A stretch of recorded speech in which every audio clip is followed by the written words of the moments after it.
paz do Senhor Jesus, igreja. Amém, aleluia. Gente, que tempo bom, que tempo bom. O Senhor, Ele preparou esse momento para as nossas vidas. E como nós somos gratos a Deus por essa oportunidade. Pastor Lucas, muito obrigada mais uma vez. Eu estou grata demais ao Senhor e à vida de cada um dos irmãos que estão aqui nessa noite, buscando o Senhor. A palavra de Deus é fiel. Pedi, e dá-se-vos-á. Buscai e achareis. Eu quero declarar sobre a sua vida que aquilo que você está buscando vai achar você. Porque normalmente é assim que o Senhor faz, né?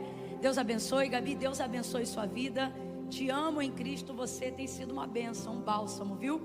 Quero louvar a Deus pela vida de todos os pastores e quero deixar uma palavra em agradecimento, mas de dedicação para a igreja. Não é o texto que eu vou pregar, mas eu separei aqui uma palavra para a igreja, pastor Lucas.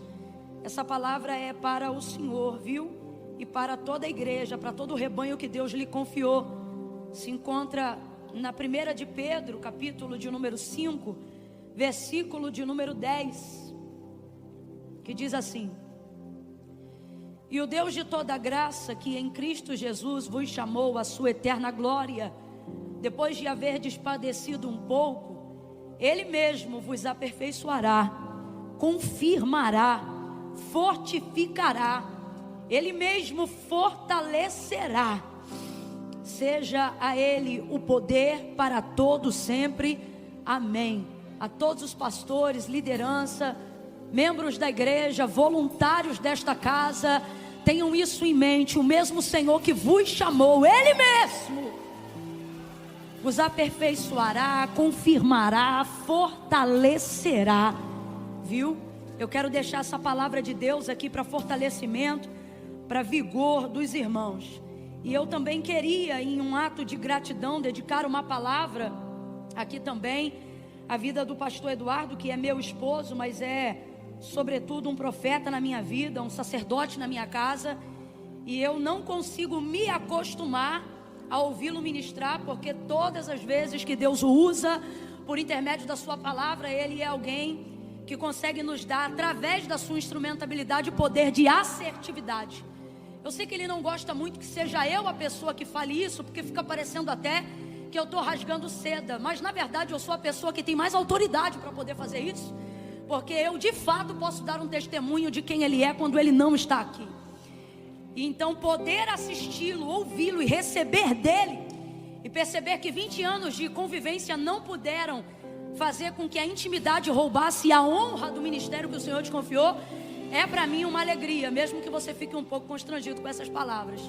Eu quero dedicar para a sua vida aquilo que eu vejo na condição de quem ouve a palavra quando está sendo ministrada, na hora que você está pregando.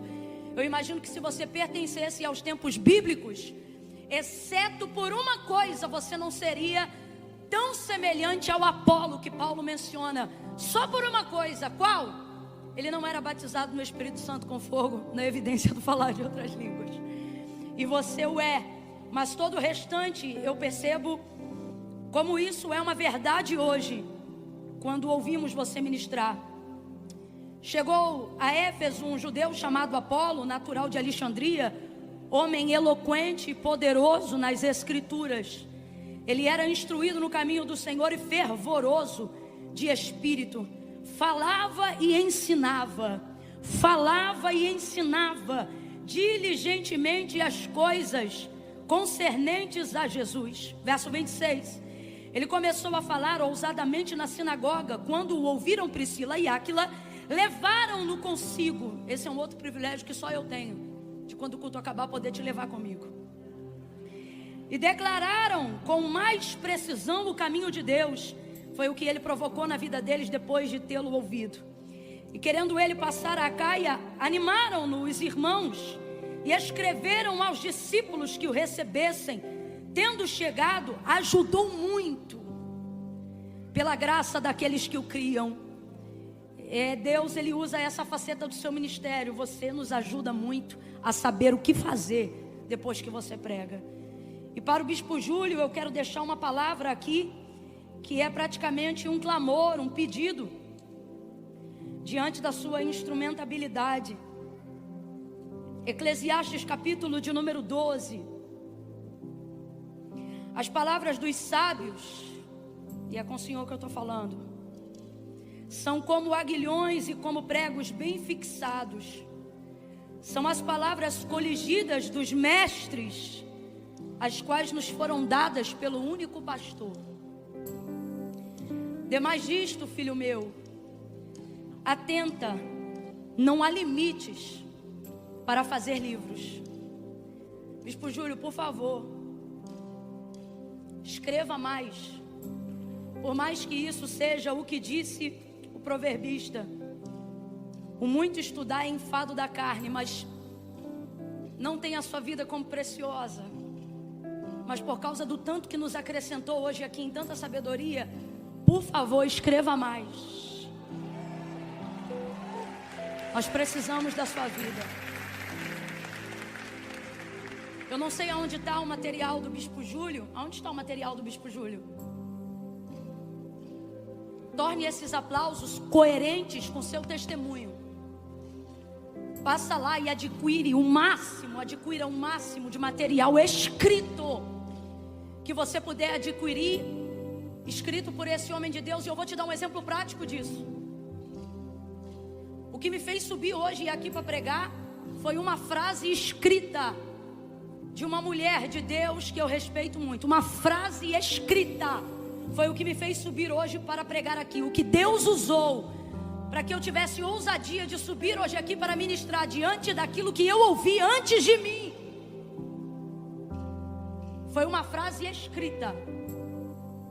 Não foi o que o pastor Eduardo pregou que me deu ânimo para subir aqui. Pelo contrário, quanto mais ele pregava, mais eu dizia: eu não vou subir para falar nada. Não foi o que o Bispo Júlio pregou. Quanto mais ele pregava, mais eu dizia: vou fingir um arrebatamento de sentidos. Eu não tenho mais nada, não vou. Tanta graça, tanta sabedoria, tanta revelação, tanto transbordar de Deus. E não é porque eu não tenho vontade, não é porque eu não gosto de ministrar, pelo contrário. Mas é porque diante da envergadura daquilo que nos foi confiado aqui essa noite, eu de verdade, na minha humanidade, na minha pequenez, começo a ser provada pela minha consciência. E vejo que, penso que não tenho o suficiente, porque num culto como esse, gente, quem está me ouvindo, diga amém. Num culto como esse, depois de ouvir o que a gente ouviu, debaixo de uma atmosfera como essa, de verdade, se você tivesse que estar aqui agora no meu lugar, sua consciência também o provaria, dizendo assim: vai acrescentar o quê? Sua consciência não faz isso comigo, porque você me vê melhor do que de fato eu sou, mas eu não sou tão boa quanto você pensa. Então por isso que eu não estou falando para você lidar com a minha, estou falando para você lidar com a sua. Troque agora de lugar, suba aqui, pregue e termine essa noite de domingo. Vem! Não, vem! Vem! Se a gente tem um nível de consciência razoável, falta em nós um pouco dessa ousadia de dizer: eu tenho a acrescentar. Eu não consegui me ver assim nessa noite. Existem noites que me sobra essa ousadia. Eu digo: eu acho que hoje eu posso acrescentar. Mas num culto como esse, você é desafiado a pensar: o que mais eu posso acrescentar? E por que eu estou te falando para adquirir material escrito? Porque as duas maiores viradas da minha vida aconteceram por causa de um material escrito, todo ele baseado na palavra de Deus. Hoje o que me fez subir aqui foi uma frase não falada, uma frase escrita de uma mulher de Deus que eu ouvi um dia, e ela disse e escreveu assim: eu não posso ficar paralisada por causa da grandeza de quem me ouve. Eu preciso me mover por causa da grandeza de quem me usa. Eu falei: Deus, é crendo nisso que eu vou subir hoje ali. Porque se fosse pela grandeza de quem me ouve, eu pegava essa primeira cortina preta que apareceu e eu sumia.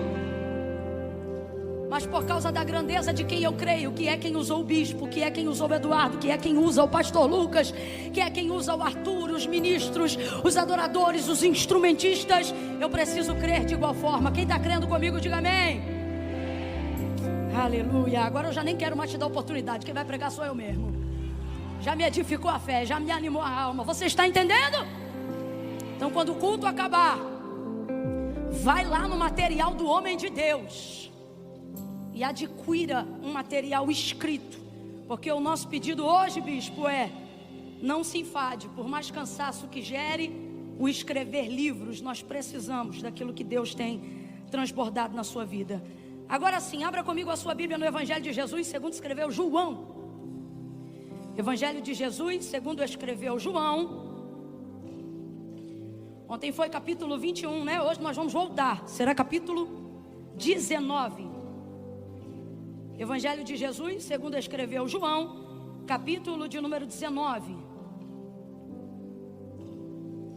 Deus tem nos conduzido aqui ao entendimento, irmãos, de princípios e de como a palavra de Deus deve ser amada por nós, reverenciada por nós, de como nós devemos dedicar-nos à leitura dessa palavra,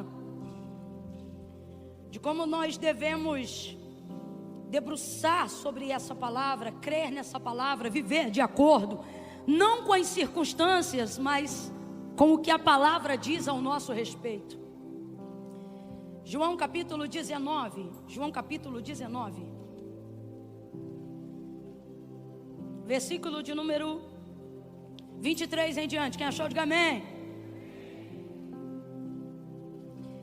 Diz assim o texto: tendo os soldados crucificado a Jesus, tomaram as suas vestes e dividiram-na em 4 partes, uma para cada soldado. Tomaram também a túnica, que era toda sem costura, tecida numa peça só, de alto a baixo. E disseram uns aos outros: não a rasguemos, mas lancemos sorte sobre ela para ver de quem será. E isto aconteceu para que se cumprisse a Escritura. E isto aconteceu para que se cumprisse a Escritura. Complete aí você: isto aconteceu para que se cumprisse a... Para que se cumprisse a... Que diz: dividiram entre si as minhas vestes e sobre a minha túnica lançaram sortes. E foi o que fizeram os soldados. Junto à cruz de Jesus estava sua mãe, a irmã dela, e Maria, mulher de Clopas, e Maria Madalena. Vendo Jesus ali sua mãe e o discípulo a quem ele amava, que estava presente, disse à sua mãe: mulher, eis aí o seu filho. Depois disse ao discípulo: eis aí a tua mãe. Dessa hora em diante, o discípulo passou a recebê-la na sua casa. Mais tarde, sabendo Jesus que tudo já estava consumado, e para que a Escritura se cumprisse, para que o que se cumprisse, gente? O que, gente? Ele disse: tenho sede. E estava ali um vaso cheio de vinagre, e embeberam de vinagre uma esponja, e colocaram-na numa vara de ísopo, e chegaram na sua boca. Quando Jesus recebeu o vinagre, ele disse: está consumado. E inclinando a cabeça, entregou o Espírito.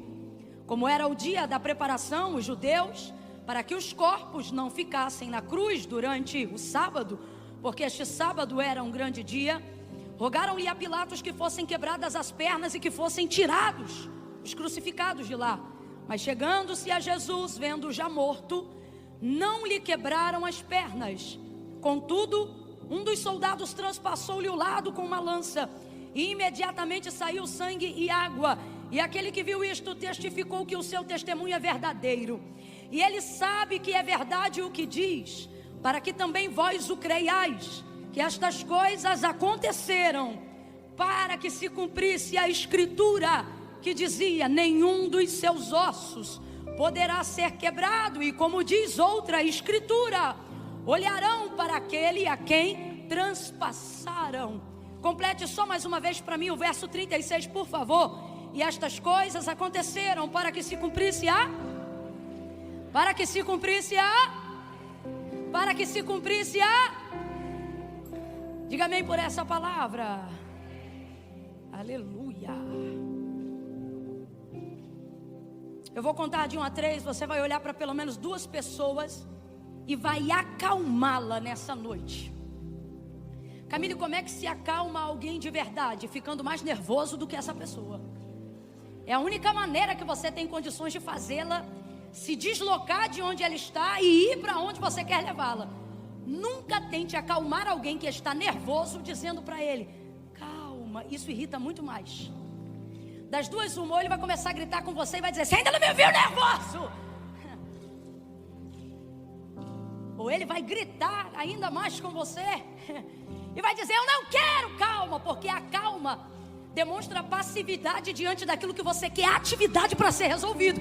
Então quem está nervoso não procura calma, procura algo que se sobreponha a isso. E é por isso que para acalmar alguém você tem que ser mais enérgico do que quem está nervoso. Então presta atenção, quando eu disser 3, eu vou contar de 1 a 3. Você vai ser enérgico e você vai dar um grito para essa pessoa e você vai dizer para ela: calma, vai se cumprir tudo. Então primeiro você grita: calma. Depois você fala: vai se cumprir tudo. Prepara. Eu conto 1, pega na mão dela que está muito frio, para ver se já dá uma esquentada. 2, já começa a sacudir ela, para ela entender que você vai locomovê-la mentalmente dessa circunstância que tem bloqueado, que tem deixado ela nervosa, ele nervoso. Sacode, vai, meu filho. Você que está aí atrás, é por isso que não é bom sentar sozinho. Você tem que sentar perto de alguém. Presta atenção, 2,5. Você vai gritar e vai dizer: calma, mas tem que gritar, irmãos, senão ele não vai entender. Calma, vai se cumprir tudo. É 1, é 2, é 3, grite aí. Vai se cumprir tudo. Tudo que Deus disse a seu respeito, tudo que a palavra de Deus garantiu sobre a tua casa, tudo aquilo que Deus liberou acerca da tua vida. Ele não é homem para que minta, nem filho do homem para que se arrependa. Falaria e não cumpriria, diria e não faria. Como já aprendemos aqui, para Deus, aquilo que Ele fala e aquilo que Ele faz, porque a palavra dEle é uma só, é uma só. Ele chama a existência aquilo que não existe pelo poder da sua palavra. Quando Ele diz haja, a luz tem que aparecer. Vai se cumprir tudo. Tudo, tudo, tudo, tudo, tudo. O que você acredita, o que você acha impossível, o que você considera inédito, até mesmo os corações mais endurecidos e as mentes mais embrutecidas não tem poder de contra-argumentar uma palavra que Deus determinou. Isaías é categórico em dizer: se o Senhor, pois, o determinou, quem, pois, o invalidará? Dá uma olhada bem afrontosa para esse crente e diga: quem? Por isso Paulo vai ser tão categórico e vai dizer aos seus: se o Senhor é por nós, quem será contra nós? E meu irmão, tem uma lista que pode ser dividida de forma numérica ou alfabética. O que não falta é gente contra nós. Só que o que o texto está dizendo é: quem o resistirá? Levanta a cabeça e a sobrancelha mesmo, como quem assim tem orgulho de servir esse Deus. E fala para os dois assim: quem? Nós vamos apanhar, vamos, mas quem vai nos resistir? Vão cuspir, vão, mas quem é que vai tirar a gente da história? Vão perseguir, vão te chamar de tudo, menos de bonita, só não vão poder rasurar aquilo que o autor da sua história já determinou.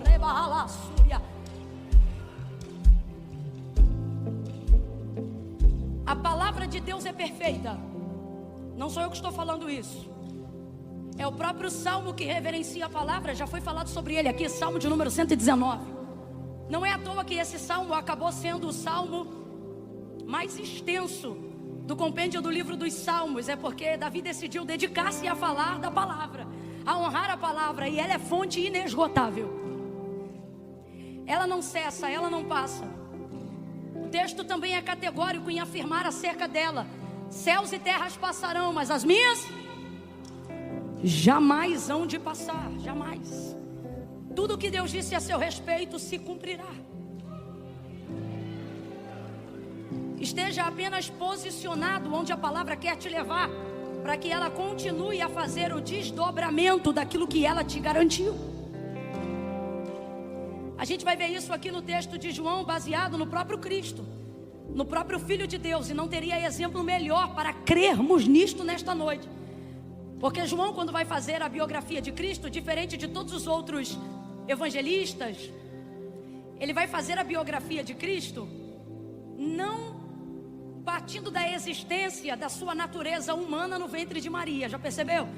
João capítulo de número 1, ele parte do entendimento da existência que ele alcançou de Cristo, que transcende ou antecede seu nascimento no ventre de Maria. Ele compreende que ele não passou a se movimentar na humanidade no dia que foi entregado por mensagem a Gabriel, amando de Deus, no ventre de Maria, mas no dia que, acessando a revelação da palavra de Deus escrita por Moisés em Gênesis, ele percebeu que ele estava lá na execução da palavra, quando o texto afirma que a terra era sem forma e vazia, havia trevas sobre a face do abismo, e o Espírito de Deus se movia sobre a face das águas. E disse Deus: haja luz. E houve luz. E disse o que? Deus, haja. O que foi que Deus liberou para que se manifestasse? Luz. E ele fez isso a partir de que movimento? Movimento espiritual? Não. Movimento falado. Verbo, palavra. É algo tão forte, que deve merecer um pouquinho da nossa atenção.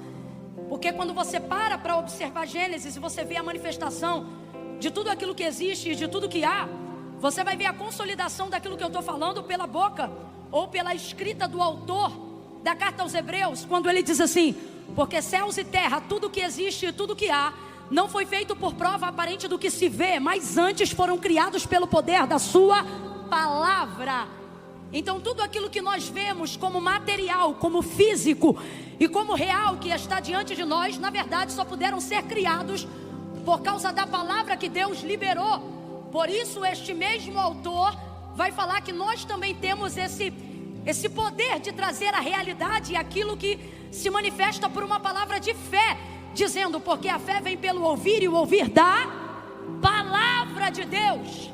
Então, quando crendo que a palavra de Deus é o firme fundamento, a mais concreta estrutura no mundo espiritual, capaz de tornar tangível a realidade da vida do homem, quando cremos nisto, não há absolutamente nada que não possamos acessar, não há absolutamente nada do que possamos não fazer. Você se torna capaz de tudo. Só há um pequeno problema que tem impedido a gente de acessar tudo que a gente quer e receber tudo aquilo que a gente acredita. A gente começa a acreditar que Deus depende da nossa fé para ter poder de fazer as coisas que Ele faz. E a fé não dá para Deus poder para fazer o que Ele faz. A fé me dá poder de receber aquilo que, crendo eu ou não, Deus pode fazer. Então vou falar de novo. A minha fé não dá para Deus o poder dele fazer nada. Se eu creio, Deus pode. Quando eu não creio, Ele continua sendo poderoso, todo poderoso. Quem está entendendo até aqui, diga amém. Então, Camila, porque a palavra de Deus diz que é necessário que todo aquele que se aproxima dele, de Deus, creia que Ele existe e que Ele é galardoador daqueles que o buscam. Isso não é para Ele ter poder de fazer o que eu quero, isso é para eu ter poder de receber o que Ele pode fazer. Quem entendeu, diga amém. Não sou eu que estou falando isso, é um princípio da palavra de Deus que me leva a agir com essa fé correta. Essa fé é a fé correta. Que fé é essa? É a fé que não sente para pedir, é a fé que não sente para fazer, é a fé que manifesta o que a palavra diz, independente do que a consciência acha. É a fé que manifesta o que a palavra de Deus diz, independente se eu estou tomando Rivotril ou não. É a fé do que a palavra de Deus declara, mesmo quando as circunstâncias reais da minha vida são totalmente contrárias à bênção da prosperidade, à bênção da família, à bênção da produtividade. Então eu não paro de falar porque eu não sinto. Pelo contrário, se ando por fé, não ando por vista. Se não ando por vista, não ando pelo que sinto, ando pelo que ouço. Por isso a fé vem pelo ouvir. Por isso não é meu espírito que governa as minhas decisões, não é a minha alma que determina como eu vou viver, porque a minha alma é temporária, passageira. Hoje ela sente, amanhã ela não sente. Hoje ela quer, amanhã ela não quer. Mas quando eu tenho a palavra de Deus na minha mente, eu trago toda a situação, seja ela de tempestade, seja ela de circunstância adversa, e submeto ela à palavra de Deus. Uma vez ela submetida à palavra de Deus, a circunstância da minha realidade começa a se subordinar àquilo que eu estou liberando pela palavra. Se Ezequiel no capítulo 37, na visão do vale de ossos secos, tivesse esperado sentir para profetizar, ele jamais teria profetizado nada, porque sem dúvida, numa visão tão tenebrosa quanto aquela de caveira, cabeça, osso espalhado para tudo que é lugar, terra seca, vale sombrio, escuro e profundo, sem dúvida, a única coisa que ele poderia sentir, emocionalmente falando naquele momento, era medo.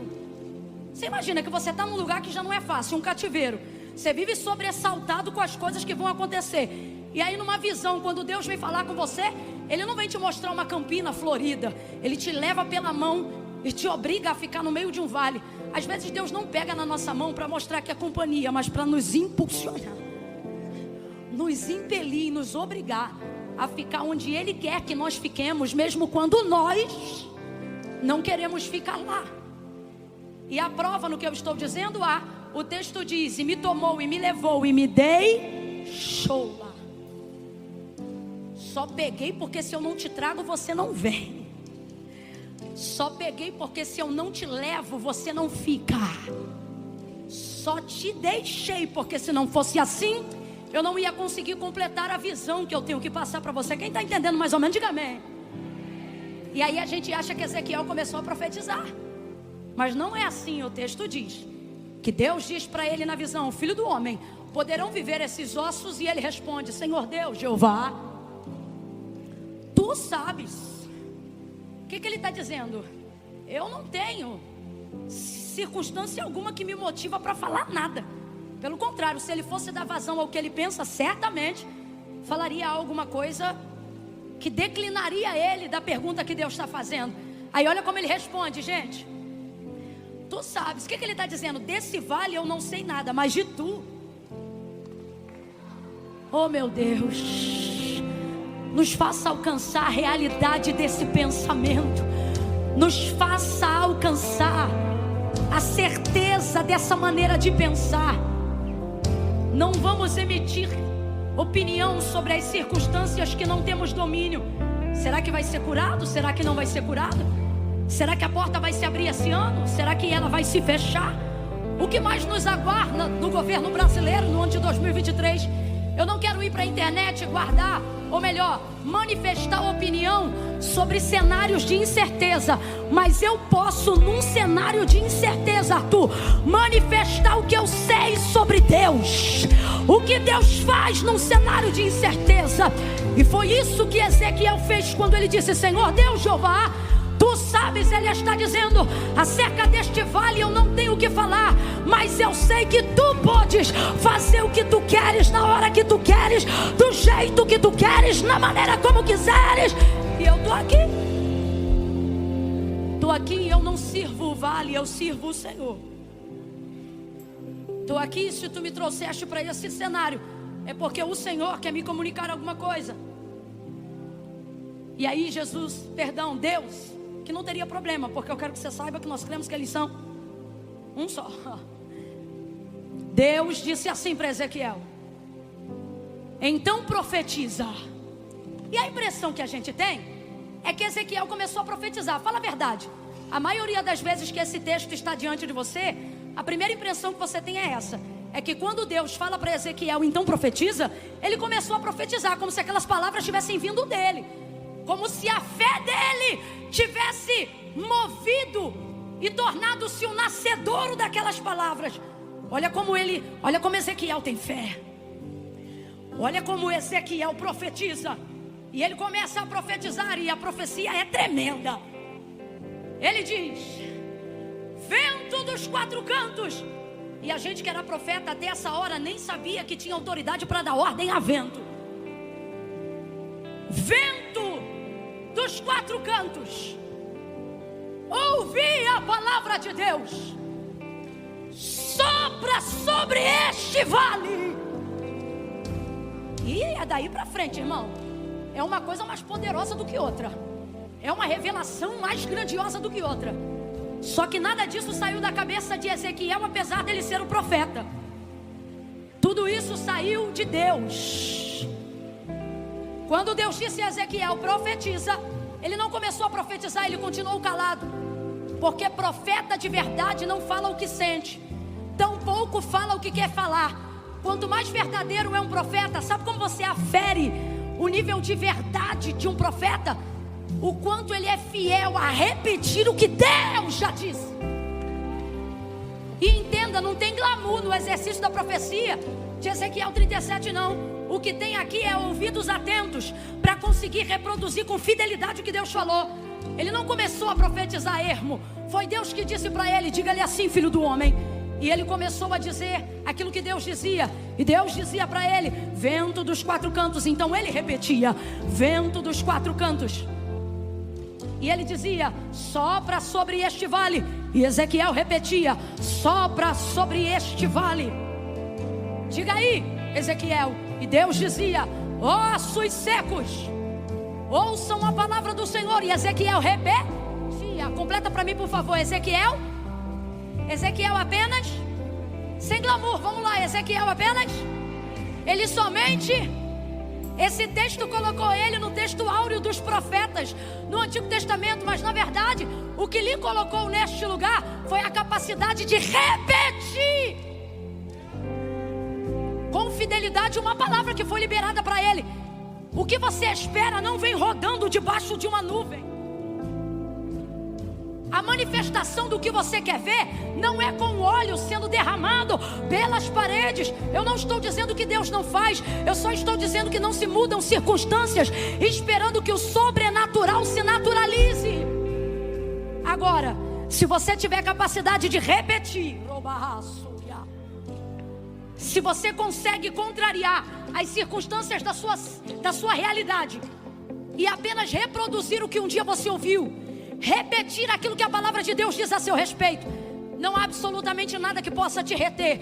Não há absolutamente nenhuma realidade que não seja transformada pelo poder da palavra de Deus. Porque aí não é sobre enfrentarem você, é sobre tentarem combater aquela que é martelo que esmiuça a penha, aquela que penetra até a divisão da alma e do espírito, juntas e medula, e é aprovada para discernir os pensamentos e as intenções do coração. O Senhor está dizendo: se você crê na minha palavra, aprenda a reproduzir a minha palavra, aprenda a repetir a minha palavra, aprenda a orar a minha palavra, aprenda a cantar a minha palavra, e não haverá realidade, por mais tenebrosa que seja, que não seja alterada pelo poder daquela que esmaga, esmiuça, penetra, entra, transforma, ela move, ela comove, ela remove, ela desenvolve. A palavra de Deus vai entrar.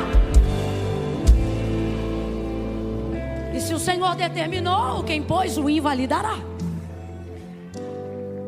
O vale de ossos secos se torna um QG, quartel-general. Porque a palavra se moveu, os ossos se moveram. Porque a palavra se moveu, o vento se moveu. Você quer esperar primeiro mover para depois haver manifestação de palavra? Porque você acha que a palavra só tem o poder que ela tem se você sentir que ela tem, ou que é propício ao ambiente para falar dela. Mas a maior prova disso está em Gênesis 1, onde a gente começou, e eu já saio para a gente fechar em João 19.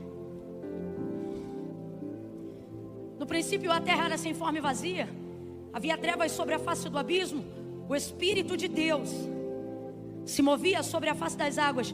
Gente, sem forma e vazia, presta atenção. E o Espírito de não é o espírito das trevas, não é o espírito do escuro, não é o espírito do abismo, não é o espírito do vazio, da incerteza. O texto é claro: quem está se movendo sobre a face das águas que estão no abismo, onde há escuridão, é o espírito de... Segunda coisa, ele não está parado. O texto é extremamente claro, ele está em movimento. Só que eu fui clara no contexto de Ezequiel anterior. O que provoca o que está para acontecer não é o mover, é a manifestação da... E isso é tão sério que é um princípio estabelecido pelo próprio Deus. Quando ele se move sobre aquilo que não existe, mas mesmo assim, sendo Deus poderoso para fazer, não realiza nada. Ele se move, vamos dizer assim, entenda isso na visão de um artista. ele se move sobre uma tela em branco, pronta para ser criada, pintada. Veja a natureza, a beleza da criação, tudo que Deus fez. As cores, o movimento, as árvores, os sabores, os cheiros, a terra, a semente, a espécie. Meu Deus! Os animais, a beleza das suas penas, dos seus penachos, a variação das suas cores, a cintilância da sua beleza. Esquece. Imagina alguém com uma capacidade criativa, que na verdade não tem capacidade criativa, ele é a própria criatividade, a própria sabedoria, a própria manifestação do querer e do fazer, do realizar, do efetuar. Então veja, a terra que ele já planejou fazer alguma coisa, está debaixo dele, sob o seu mover. O texto diz que o Espírito de Deus vamos lá, o texto diz que o Espírito de Deus move sobre a face das águas. Mas diga para mim, o mover de Deus, mesmo sendo de Deus, eu estou deixando claro que o mover é de... Eu não quero que vocês achem que eu sou contra o mover de Deus. O mover é uma bênção. Coisa boa é quando Deus move. Mas é claro o que eu vou dizer agora. Deus está se movendo, mas me diga, o que ele está fazendo para a terra? O que ele está chamando à existência enquanto ele se move? O que é que passa a existir depois do seu mover? Nada. O texto não apresenta criação, revelação e nem manifestação alguma de existência, somente no mover. Agora, o versículo de número 2 acaba com tudo, meu irmão. Quando o texto diz assim, ele abre a narrativa assim, ó. E disse. Meu Deus! E disse e falou. É isso. E disse Deus: haja luz. E houve luz.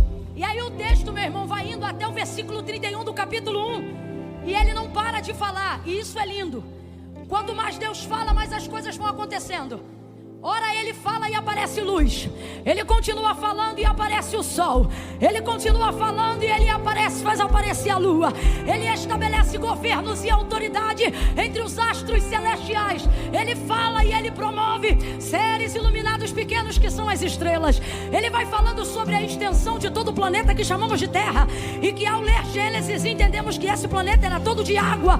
E ele começa a estabelecer a extensão de porção seca sobre aquilo que nós chamamos de terra. E ele começa a determinar limites e mares e oceanos. E ele não povoa só o céu, ele povoa o céu, ele povoa a atmosfera intermediária. Ele coloca águas do firmamento, ele coloca o firmamento para reter as águas. Ele dá ordem às nuvens, ele ajunta todas as águas, disse Isaías, como se fossem uma gotícula na sua mão. Ele faz tudo isso sem pedir ajuda, ele faz tudo isso sem solicitar conselho.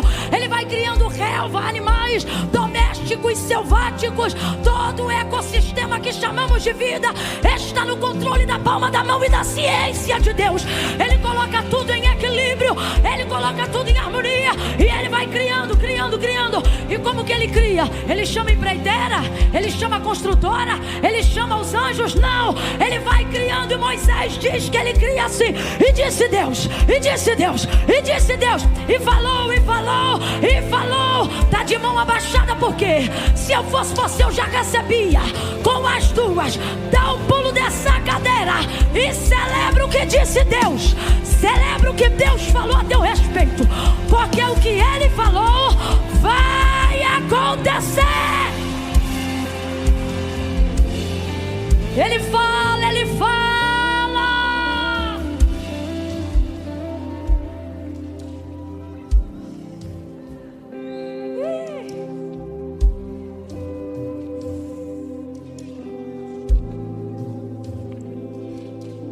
Sabe quando a gente está governado pela voz de Deus e alguém libera uma palavra pra gente que já é crente, e aí a pessoa diz assim: vai acontecer tal e tal coisa na sua vida. Quando a gente é crente mesmo, a primeira coisa que a gente pergunta é assim: Deus falou? Como quem diz assim: se Deus falou, eu nem vou discutir isso com você. Agora eu quero saber se Deus falou. Porque Deus não tem compromisso, irmãos, com o meu carisma, com o brilho dos meus olhos. Deus não tem compromisso. Por mais que você Imagine que seu relacionamento com Deus te colocou num status de perfeição. A verdade é que Deus não tem comprometimento em corresponder suas expectativas humanas. Por mais que Ele faça isso, quando Ele faz isso por obra, a graça do Espírito Santo, que intercede por você com gemidos inexprimíveis.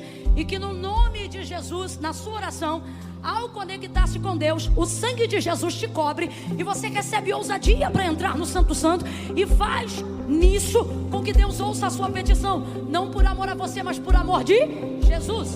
Eu estava ouvindo, fala aí o nome dele de novo que eu esqueço, Luiz Pujúlio, que eu não sei pronunciar bonito igual o senhor. Aquele moço que eu falei da entrevista de hoje mais cedo, é John MacArthur, é mais ou menos assim. E ele estava dando uma entrevista sensacional, onde ele disse que se não fosse Jesus, e se todas as vezes que Deus, ao olhar para nós, e quando eu digo olhar, não é que você não esteja no olhar de Deus, quando Ele decide dar atenção ao que você está falando, todas as vezes que Ele olhasse para nós, se não fosse o sangue de Jesus no madeiro, Ele veria em nós a personificação humana e material de toda a rebelião, de toda a afronta.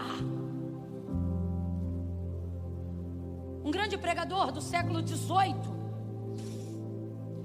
Edward, vai pregar uma mensagem de arrependimento, do qual ficou conhecida porque os pecadores arrependidos daquela manhã dominical se agarravam às colunas do templo e gemiam sentindo os seus pecados.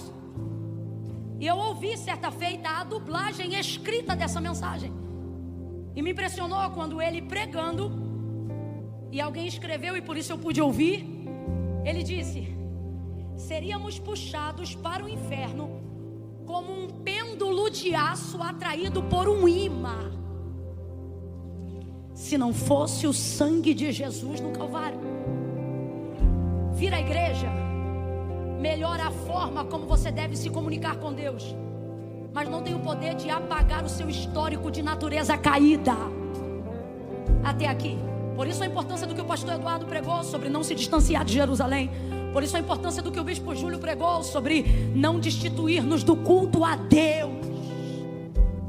Porque se não fosse Jesus, nem que você frequentasse todos os cultos, haveria em você disposição suficiente para continuar querendo se relacionar com Deus. E ainda que houvesse tal disposição em você, se não fosse Jesus, jamais haveria esta disposição em Deus. Por isso quem peca contra o Espírito Santo blasfema eternamente, porque isso demonstra o não reconhecimento do sangue de Jesus vertido no Calvário. Logo está condenado porque não pode crer. Preste atenção, quando Deus fala tudo se move. Então fecha aqui. Deus se move mas não faz nada. Mas quando Ele fala, tudo reage ao som da sua voz, a sua palavra, e tudo começa a aparecer. Por isso João, na sua biografia, não começa falando sobre a existência de Jesus no ventre de Maria, mas começa partindo dessa existência e vai chamá-lo de verbo e não de feto. Olha o que ele vai dizer.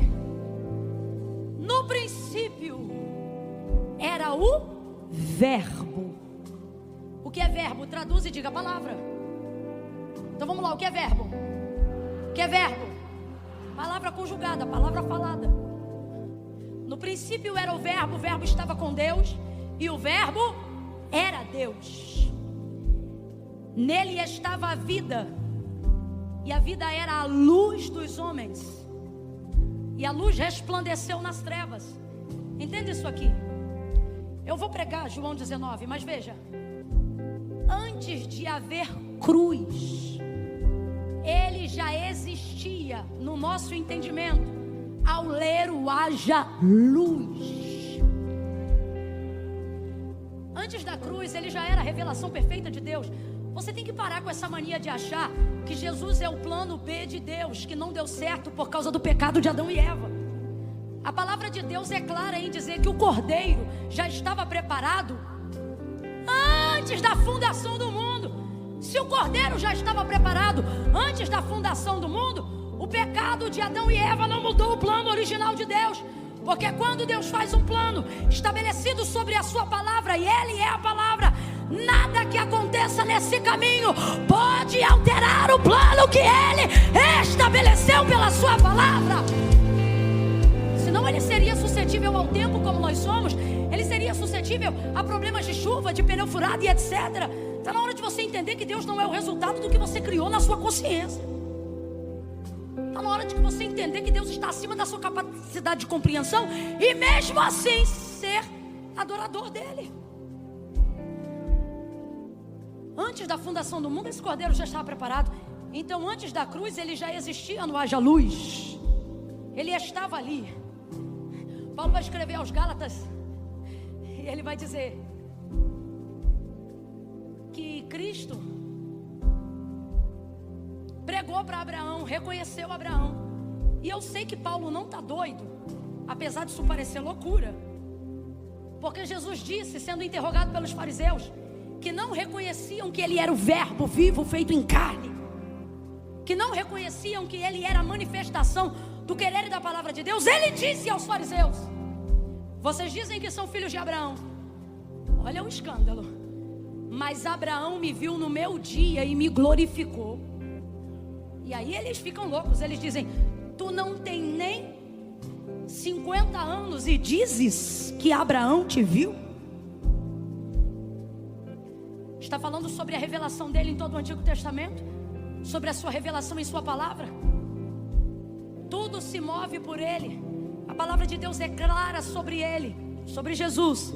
Sem ele, nada do que foi feito se fez. Aí João vem. No princípio era o verbo estava com Deus e o verbo era Deus.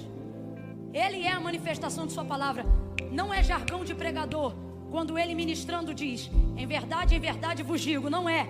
É realidade. Sou a verdade que ministro, sou a verdade que vivo, porque a verdade que falo é a verdade que eu sou. Eu sou a verdade. O príncipe desse século não tem o poder de te viciar em drogas. Isso é o mecanismo do seu corpo te tornando dependente de uma droga por causa das suas substâncias. Ele não tem o poder de te obrigar a se tornar um viciado em pornografia. Isso é a junção que o seu cérebro faz por causa da prática da pornografia. Não culpe o diabo pelos vícios que você adquiriu por desobediência à lei de Deus.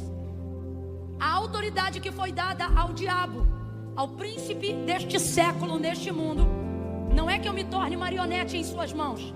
Satanás não precisa de trevas profundas e sombrias, como vícios semelhantes a esses que eu falei, para poder deixar o homem distante do conhecimento da verdade que liberta, que transforma, que move, que faz todas essas coisas que estamos pregando hoje aqui. Ele só precisa cegar o entendimento. As trevas mais profundas que um homem pode conhecer não são as obras da malignidade, não são os rituais que acontecem de portas fechadas, não é o sangue que é derramado de animais, nada disso. As trevas mais densas estão em uma mente que não acessou o conhecimento de quem é Deus. Por isso Satanás trabalha com prioridades, para que ele seja efetivo no trabalho. E olha o que o Senhor revela pela sua palavra acerca do trabalho do inimigo.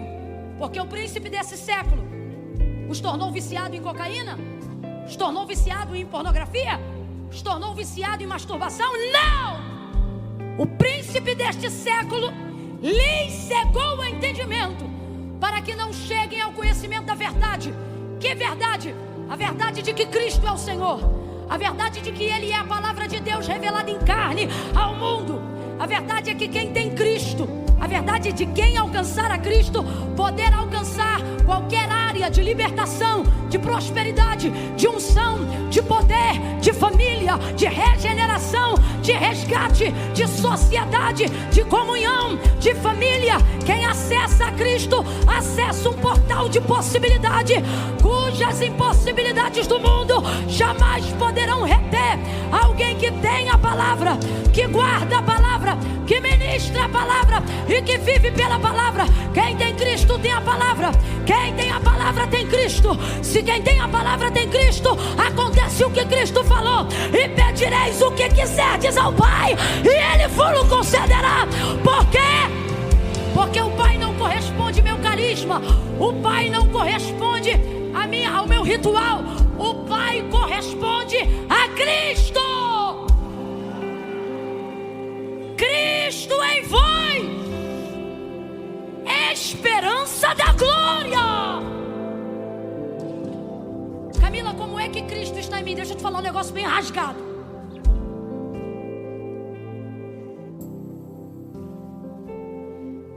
Cristo não está em você quando você está cantando. Cristo não está em mim porque eu estou pregando.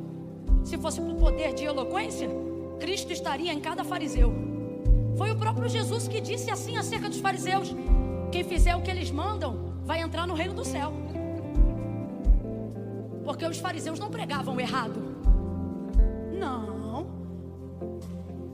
Os fariseus eram defensores da lei. Mas por que eles eram tão devassos ante o olhar de Cristo? Porque eles eram hipócritas. Falavam o que não viviam.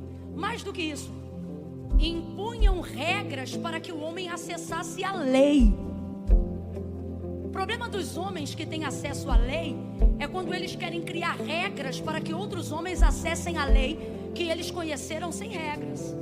Eu não sou contra a regra. Regra é um conjunto de normas que ajuda a sociedade a ter harmonia e poder de convivência. Sem regras, o mundo não conheceria liberdade, apenas libertinagem. Sem regras, o mundo não teria libertação, apenas anarquia. E anarquia não leva à harmonia da sociedade. A anarquia leva ao caos. Quem está comigo ainda, diga amém. Então eu quero deixar claro que eu não sou contra um conjunto de regras para proteger um princípio. O problema é que os fariseus começaram a valorizar mais a regra do que a lei. Por exemplo, só um exemplo. Jesus curou no sábado, amém ou não amém? O que a lei dizia sobre o sábado? Descanso. Só que a lei respalda a lei. O nome disso é legislação. Escute isso. Jesus curou um homem no sábado. Um homem que todos conheciam com uma deficiência crônica, que jamais poderia ser curada se não fosse um milagre. Quem ainda está comigo, diga amém. Aí os fariseus ficam empolvorosos com aquilo e dizem assim para ele: está errado porque você curou no sábado. Como é que você vai ser o filho de Deus se você está descumprindo a lei? Porque a lei era de quem? Ou melhor, a lei é de quem? De quem, gente? Como pode o filho dizer que vem em nome do pai e descumpre o que o pai fala? Aí Jesus vai responder assim para eles: quando a ovelha, que representava moeda de troca e de dinheiro naquela época e patrimônio, quando a ovelha de vocês cai num poço, vocês não esperam passar o sábado para resgatar a ovelha. E por que vocês fazem isso? Porque a lei respaldava que a vida é maior do que a lei. Aí ele diz: a ovelha do poço vocês tiram, porque a vida financeira de vocês é maior do que tudo. Na cabeça dos fariseus. Agora vocês querem dizer que eu estou fazendo errado porque eu estou curando esta vida? Essa vida vale mais que o mundo inteiro. Essa vida é mais preciosa do que uma ovelha. E Jesus não é o primeiro a dizer isso não. Davi já sabia que o homem era o pináculo da criação de Deus. Salmo de número 8: pouco menor do que os anjos o fizeste, mas de glória o vestiste e o coroaste. Aí ele diz: porque eu salvei essa vida no sábado. Vocês dizem que eu quebrei o sábado? Não, são vocês que quebram a lei, fazendo a regra ser maior do que a lei quando é conveniente para vocês. Hipócrita, a lei determina que a vida é maior do que o sábado. Então responda para mim: quando Jesus quebrou a lei? Nunca! Nunca! Camilo, o que você está dizendo não sou eu, é Deus te dando uma garantia. Se você for fiel em cumprir a minha palavra com a sua vida, não haverá nada que a minha palavra não realize por você. A minha palavra vai colocar para você no lugar o que está fora. A minha palavra vai manifestar o que você no pensamento mais positivo não poderia manifestar. A minha palavra vai te dar capacidade para curar doenças. A minha palavra também te dá capacidade para ser curado das doenças que você tem. A minha palavra também te dá autonomia e liberdade para não se tornar dependente dos homens e do seu processo de escravidão. Conhecereis a minha palavra, conhecereis a verdade, e a verdade vos libertará. está dizendo: na minha palavra está a liberdade que você procura, na minha palavra está a autoridade que você procura, na minha palavra está a paz.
Que você procura, na minha palavra está o que tua alma deseja, na minha palavra está as respostas que a tua mente faz as perguntas, na minha palavra tem o que você precisa, na hora que você precisa, do jeito que você precisa.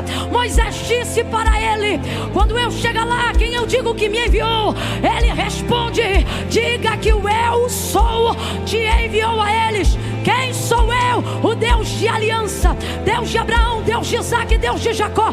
Camila, o que isso tem a ver? Eles vão lembrar que eu sou Deus que cumpre a minha palavra, Deus de Abraão, Deus que faz promessa, Deus de Isaac, Deus que cumpre o que promete, Deus de Jacó, Deus que dá manutenção e sustentabilidade para tudo que ele já falou.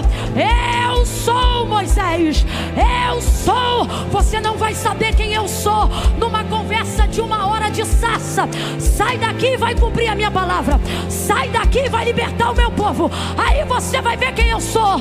Eu sou sapato que não acaba, eu sou roupa que não desgasta, eu sou coluna de fogo à noite, eu sou nuvem ao redor do arraial durante o dia, eu sou água que sai da rocha, eu sou o que você precisar que eu seja, na hora que você precisar que eu seja. Desde que você saiba que eu sou a palavra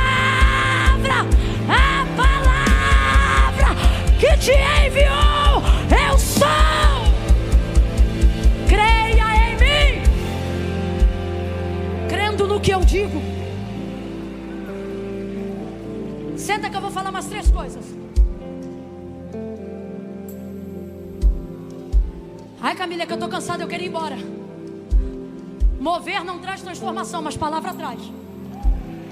5 minutos lá fora não mudam nada, mas aqui dentro podem alterar até 5 anos da sua vida.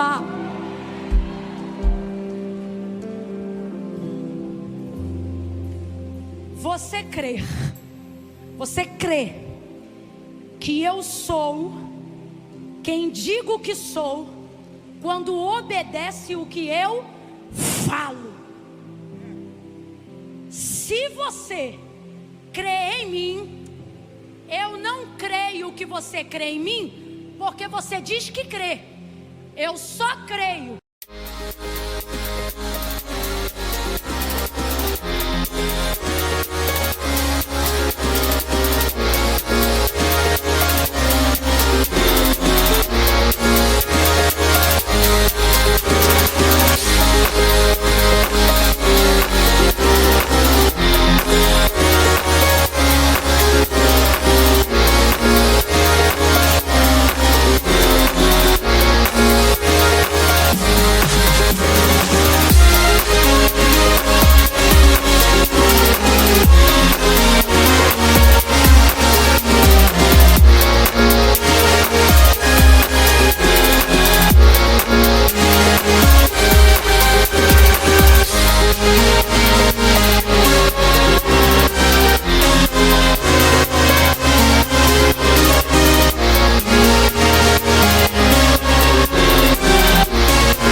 Crê em mim, diz o Senhor, se você cumpre as minhas ordens, as minhas palavras.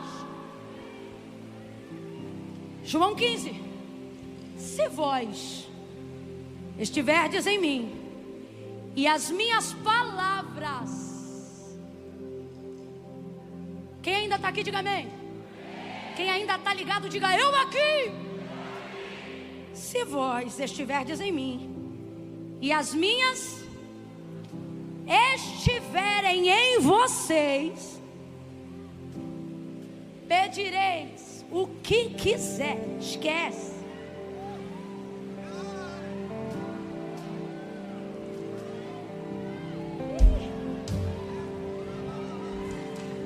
Tem gente que acha que precisa ter a fé de uma montanha para abrir caminho numa fazenda de mostarda.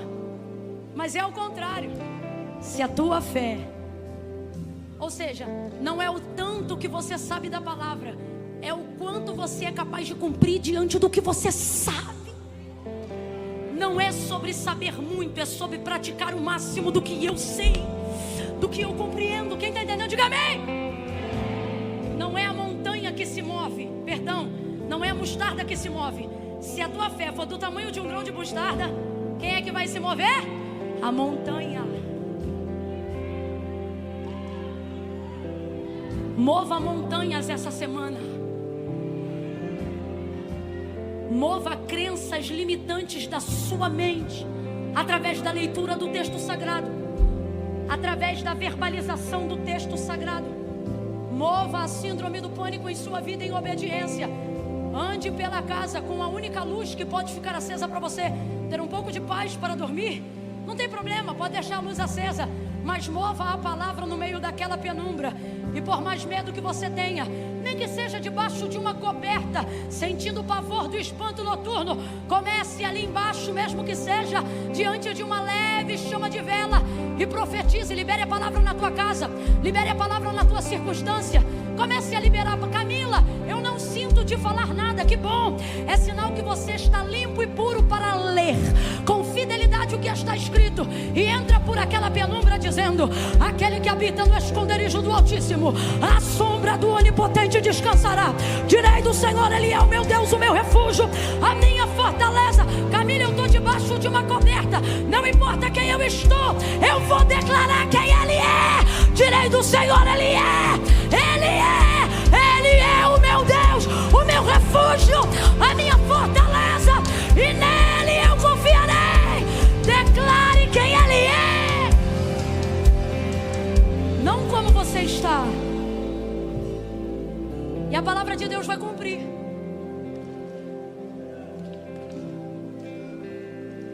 Quem está aqui hoje que pode estar amanhã? Só quem está aqui hoje que pode estar amanhã, levante a mão. Tem pessoas que não vão poder estar aqui amanhã, porque eu vou terminar de pegar essa palavra amanhã. Mas se Camila, eu que não pude, ora, o que você precisava serviu para hoje. Deus não mente, Deus não falha, Deus nunca erra. O que está em João 19, onde nós lemos? As 3 coisas que a palavra faz. As coisas que ela leva os outros a fazerem. Soldados rasgaram as vestes de Jesus e lançaram sobre elas sorte, porque sobre Jesus havia uma palavra. A Escritura dizia o quê? Dividiram entre si as minhas vestes e sobre a minha túnica lançaram sortes. Aí João vai dizer: eu estava lá, eu vi. Foi isto que fizeram os soldados. O que os soldados fizeram? Envergonharam, rasgaram as vestes, dividiram a túnica, lançaram sortes. E João repete: foi isto que fizeram os soldados. Foi isto que fizeram os soldados. Mas ele não para aí, ele complementa. E ele diz: fizeram porque sobre ele havia uma palavra. Fizeram porque sobre ele havia uma palavra. Então quem fez antes deles fazerem foi a palavra que levou eles a fazer o que fizeram. Camila, eu não entendi. Vai entender. Sabe quando você vai entender? Quando Jesus, no ato da crucificação, vai olhar especificamente para esses soldados e vai dizer: Pai, perdoa-lhes, porque eles não sabem o que fazem. Mas eu sei que palavra está sobre mim. Eu me lembro que Isaías, quando eu ainda não existia no ventre de Maria, ele liberou sobre mim essa diz a palavra: dividiram entre si as minhas vestes, e sobre a minha túnica lançaram sortes. Então, Pai, perdoa-lhes esses pecados, porque eles não sabem que fazem, mas eu sei porque fazem. Quando você tem a palavra de Deus sobre a sua vida, tudo que o inimigo faz contra você é para cooperar